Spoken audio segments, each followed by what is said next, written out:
Assalamualaikum warahmatullahi wabarakatuh. Alhamdulillahi rabbil alamin. Wa bihi nasta'in wa ala umuri dunya waddin, amma ba'du. Hadirin para netizen yang dimuliakan Allah Subhanahu wa ta'ala, pada kesempatan kali ini kita akan membahas tentang Az-Zaitun. Namun tracing kita atau penekanan kita bukan pada Az-Zaitunnya, tetapi pada lemahnya pihak otoritas, dalam hal ini Kemenag, dalam mengawasi dan mengendalikan lembaga-lembaga pendidikan di Indonesia.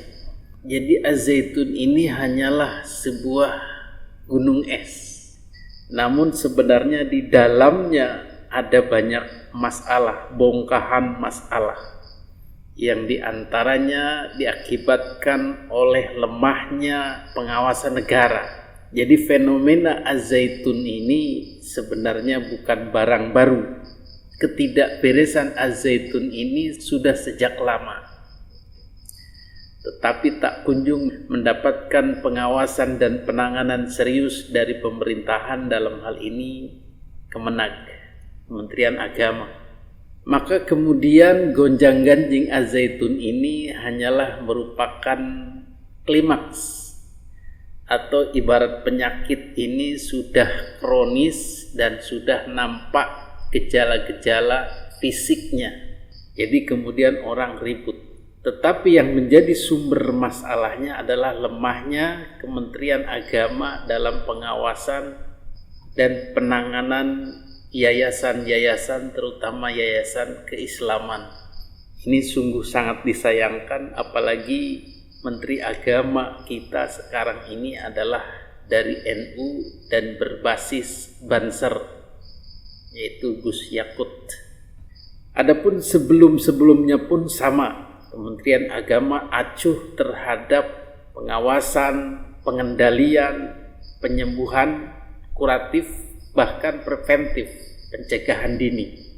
Contoh nyata adalah maraknya sekolah-sekolah atau yayasan-yayasan Islam yang sudah tidak lagi mengajarkan nasionalisme kepada murid-muridnya, sudah tidak lagi memakai seragam merah putih, sudah tidak lagi mengadakan upacara, sudah tidak lagi mengadakan kurikulum-kurikulum kebangsaan, tetapi isinya adalah doktrin-doktrin keislaman full yang mengarah pada khilafah Islamiyah atau syariat Islam.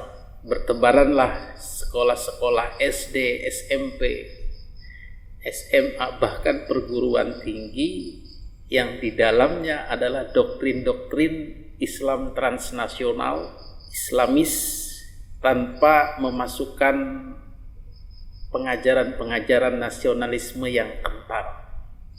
Ini pun terjadi pembiaran yang berlangsung cukup lama, bahkan hingga sekarang masih banyak kita temukan sekolah-sekolah yang seperti itu. Dan ini dalam tanda kutip direstui oleh Kementerian Agama dan Kementerian Pendidikan Nasional. Terbukti bahwa aliran dana bantuan dari pemerintah berupa bantuan operasional sekolah BOS itu terus dikucurkan dengan besaran yang lumayan, dari mulai ratusan juta hingga miliaran, karena sekolah-sekolah ini memiliki murid yang cukup banyak.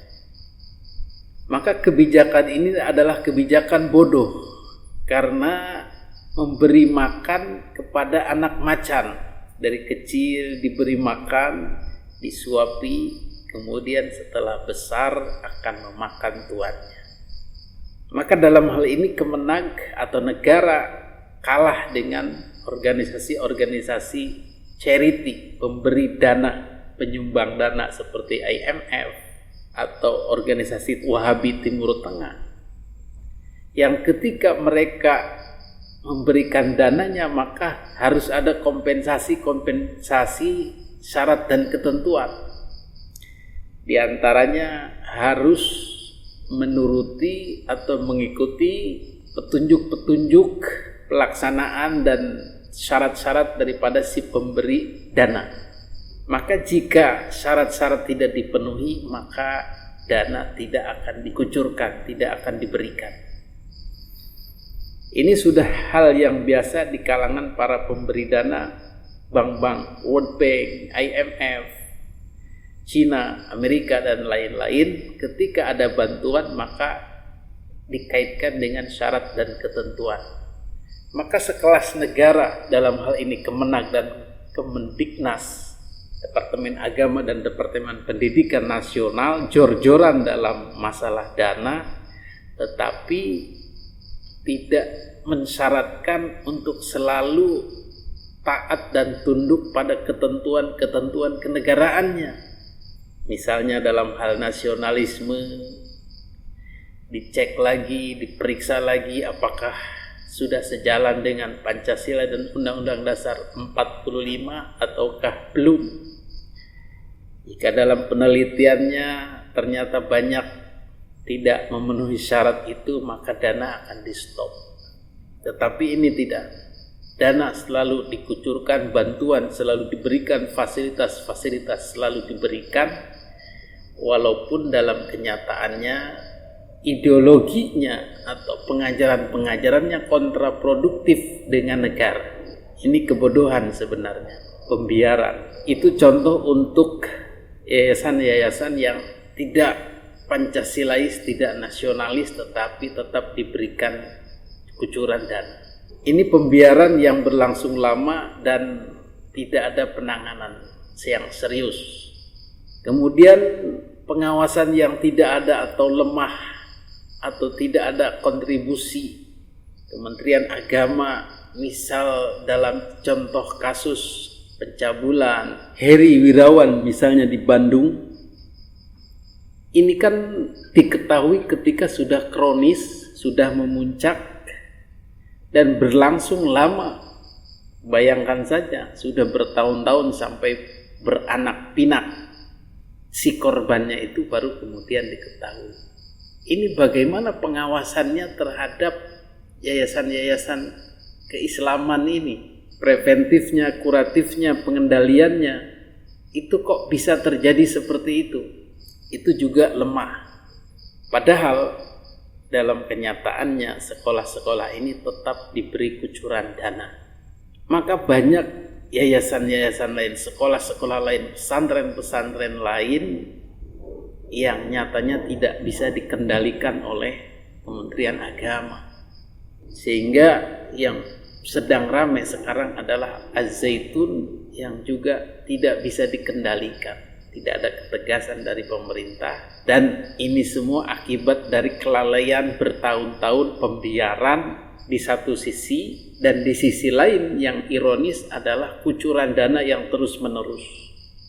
Dikabarkan bahwa dana bantuan operasional yang dikucurkan tiap tahun itu adalah 10.000 kali 1 juta misalnya, karena murid Az-Zaitun itu rata-rata 10.000. Maka setiap tahun pemerintah menggelontorkan 10 miliar dana untuk membiayai sebuah lembaga pendidikan yang bermasalah. Ini kan kembali ke pembahasan di awal tadi, sungguh bodoh memberikan dana tanpa reserve, tanpa syarat dan ketentuan, tanpa memperhatikan kondisi di dalam yang entah itu sesuai dengan keinginan negara atau tidak, benar atau tidak diadakan pengawasan dan penelitian yang ketat. Sehingga muncullah sekarang gonjang-ganjing ini akibat dari klimaks yang sudah memuncak dari permasalahan yang tidak diselesaikan itu. Lalu bagaimana sebaiknya? Dari beberapa kasus yang kami sebutkan tadi, maka Kementerian Agama harusnya belajar dari pengalaman, harusnya memperbaiki diri, harusnya membuat langkah-langkah yang sama sekali ekstrim, yang berbeda dari kebijakan-kebijakan sebelumnya.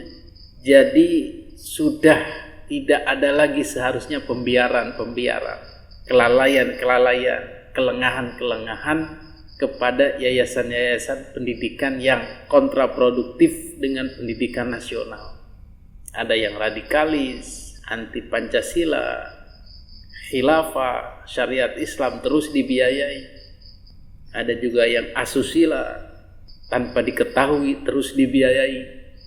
Ada juga yang pemikirannya sesat, jauh dari agama Islam atau menyelewengkan agama Islam, berafiliasi dengan gerakan-gerakan negara Islam.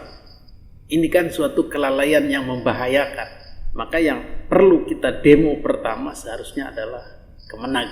Sampai di mana ketegasannya, sampai di mana kinerjanya harus kita tuntut, harus kita pinta. Karena jika kita tidak menekan, tidak meminta, kita tidak mendemo, maka akan muncul kasus-kasus Heri Wirawan baru yang di Bandung itu.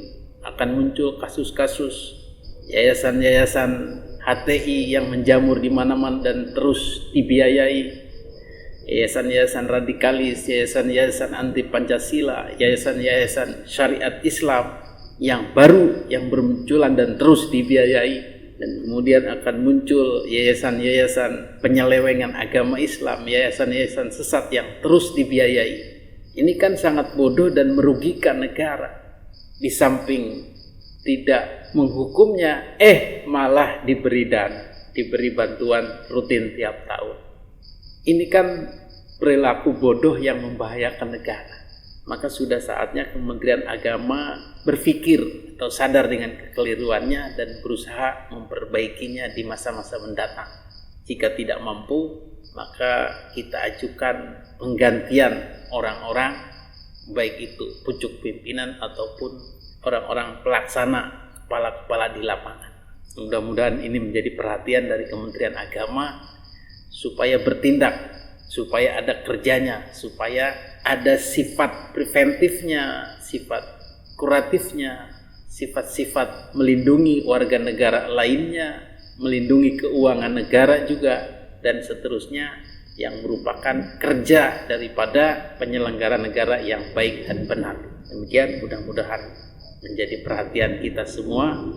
Kita memang prihatin dengan Az-Zaitun, tetapi kita lebih prihatin lagi, lebih miris lagi terhadap otoritas yang ada di atasnya. Mudah-mudahan para pemimpin kita di Kementerian Agama, Kementerian Pendidikan Nasional, Kementerian Dalam Negeri bisa memikirkan ini dan mencegah supaya tidak terjadi di masa-masa mendatang.